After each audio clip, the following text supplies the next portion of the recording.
আমি বুঝতে পারি না, তুমি তো অনস্বীকার্যভাবে স্টার কিড, তা সত্ত্বেও তোমার মধ্যে একটা রকবাজ, একটা পাড়া, একটা মানে সাধারণ ছেলে ছিল। সেই নিয়ে বাড়ি থেকে কম বকুনি মার জোটেনি কিন্তু। তাও সেই সময়ের কথা কিছু বলো না। দেখ, আমাদের পাড়াটা ছিল রাজা বসন্ত রায় রোড, যেখানে যেটা হচ্ছে ত্যাগরাজ হল এবং মাইসোর হলের মাঝামাঝি জায়গাটা।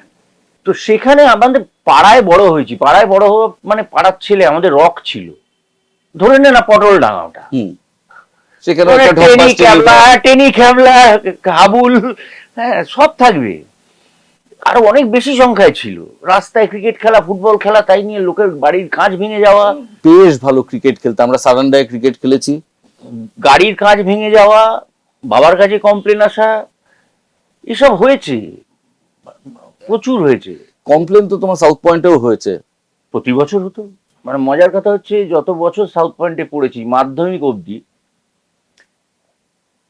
হয় জিওগ্রাফিতে পাশ করলে হিস্ট্রিতে ফেল, হিস্ট্রিতে পাশ করলে জিওগ্রাফিতে ফেল, কারণ কোনো দুটোর একটা সাবজেক্ট আমার ভালো লাগতো না। কষ্ট করে সময় দিয়ে পড়তাম। আরে গার্জেন কল হতো, বাবা যেতেন না, মা যেত।